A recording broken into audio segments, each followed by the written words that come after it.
Group 2. Group 2లో మనకు paper 9 మన సబ్జెక్ట్ ఏమది ఆపరేషన్స్ మేనేజ్మెంట్ అండ్ స్ట్రాటజిక్ మేనేజ్మెంట్కి మనకు సంబంధం లేదు. ఆపరేషన్స్ మేనేజ్మెంట్ వరకు మర్చిపోయినారు కదా, గుర్తున్నాయా? ఇంకా ఆడ గుర్తుంటాయి. నేను ఎప్పుడో మార్చిలో చెప్పిన, వీరికి ఎప్పుడో మర్చిపోయింటాం. ఖచ్చితంగా మీరు వెళ్ళేటప్పుడు చాప్టర్ 1 థియరీ అనేది చదువుకొని వెళ్ళండి. ఖచ్చితంగా ఒక క్వశ్చన్ ఉంటుంది. చాప్టర్ 3 థియరీ ఖచ్చితంగా ఒక క్వశ్చన్ ఉంటుంది. చాప్టర్ 1 చాప్టర్ 3 ఎన్ని క్వశ్చన్స్ ఉన్నాయో అన్ని క్వశ్చన్స్ నేర్చుకొని వెళ్ళండి. మీరు బట్టి పడతారు, బిట్లే పెడతారు, లేదంటే చీటీలు ఎత్తుకొని మీరు రాస్తారో నాకు సంబంధం లేదు. నెక్స్ట్, లాస్ట్ టైం వచ్చిందే డిమాండ్ ఫోర్కాస్టింగ్ నుంచి క్వశ్చన్ అడగల, ఖచ్చితంగా ఈసారి అడుగుతాడు.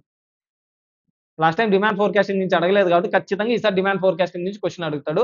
మోస్ట్లీ ఇండైరెక్ట్ మెథడ్ అడిగే ఛాన్సెస్ ఉన్నాయి. నా గెస్ట్ ప్రకారం ఇండైరెక్ట్ మెథడే అడుగుతాడు. 2 మెథడ్స్ ఉన్నాయి, direct method, indirect method. So ఖచ్చితంగా ఏమడుగుతున్నానంటే ఇండైరెక్ట్ మెథడ్ అడిగే ఛాన్సెస్ ఉన్నాయి.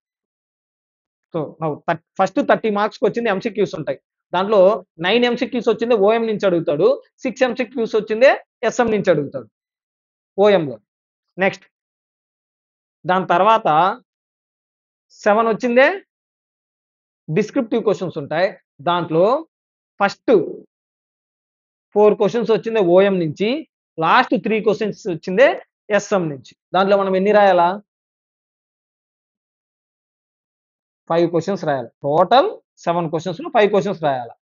ఫస్ట్ ఓఎంలో వచ్చింది 2A first chapter theory, 2B third chapter theory, damn sure దీంట్లో అయితే చేంజ్ ఏమి ఉండదు.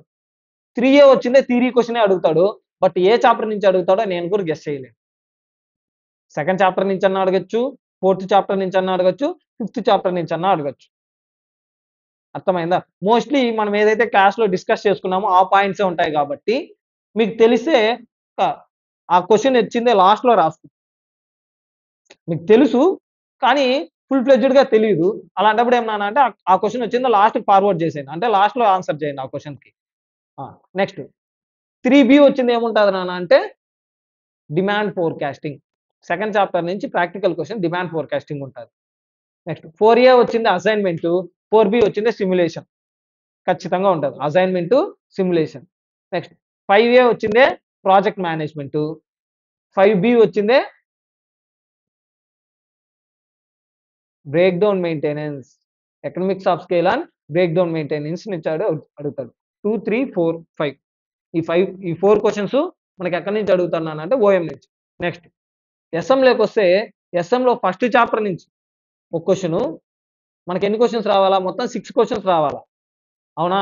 ఫస్ట్ చాప్టర్ నుంచి ఒక క్వశ్చన్, 4th చాప్టర్ నుంచి ఒక క్వశ్చన్ అడుగుతాడు, సెకండ్ చాప్టర్ నుంచి థర్డ్ చాప్టర్ నుంచి టూ క్వశ్చన్స్ అడుగుతాడు. అర్థమైందా? సో ఏ చాప్టర్స్ ఇంపార్టెంట్ ఇక్కడ? Second chapter, third chapter most important. ఎందుకు నాన్న అంటే 2 క్వశ్చన్స్ అడుగుతాడు. మీరు ఇప్పుడు ఓఎం గనక పర్ఫెక్ట్ గా చదువుకున్నారంటే ఎస్ఎం లో ఒక్క చాప్టర్ చదువుకున్నా చాలు. మీరు సెకండ్ చాప్టర్ ఒక్కటి చదువుకొని వెళ్ళినా ఎగ్జామ్ కి చాలు. మీరు ఎలానో 5 క్వశ్చన్స్ ఆన్సర్ చేయలేరు, 5 క్వశ్చన్స్ ఆన్సర్ చేయాలి కదా, 5 క్వశ్చన్స్ మీరు ఆన్సర్ చేయలేరు.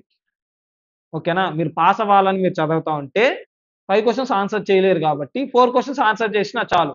సో ఎస్ఎం నుంచి ఒక క్వశ్చన్ ఆన్సర్ చేయండి, ఓఎం నుంచి 3 క్వశ్చన్స్ ఆన్సర్ చేయండి, సరిపోతుంది. సార్ 86 మార్క్స్ అటెంప్ట్ చేస్తే మీకు ఈజీగా 60 అబోవే వస్తాయి. అర్థమైందా? ఇలానే చదువుకొని వెళ్ళండి. అయ్యో ఆ చాప్టర్ వదిలేసిన, అయ్యో ఈ చాప్టర్ వదిలేసిన, దాని నుంచి అడిగితే నేనేం చేయాలా, దీని నుంచి అడిగితే ఏం చేయాలా, నువ్వు దేని నుంచి అడిగినా చేసేది ఏమి ఉండదు. ఓకేనా? కాబట్టి ఒక ప్లాన్ ప్రకారం చదువుకొని వెళ్ళండి.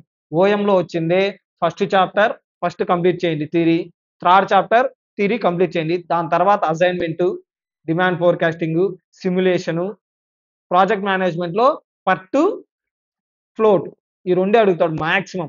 లేదంటే ఇంక మీ దరిద్రం, అడిగితే క్రాషింగ్ అడుగుతాడు. నెక్స్ట్ బ్రేక్ డౌన్ మెయింటెనెన్స్ లో వచ్చింది ప్రివెంటివ్ మెయింటెనెన్స్ బెస్టా, బ్రేక్ డౌన్ మెయింటెనెన్స్ బెస్టా కంపేర్ చేయమని అడుగుతాడు. లేదంటే ఎన్ని ఇయర్స్ కి వన్స్ మిషన్ అనేది రీప్లేస్మెంట్ చేయాలి అని అడుగుతాడు.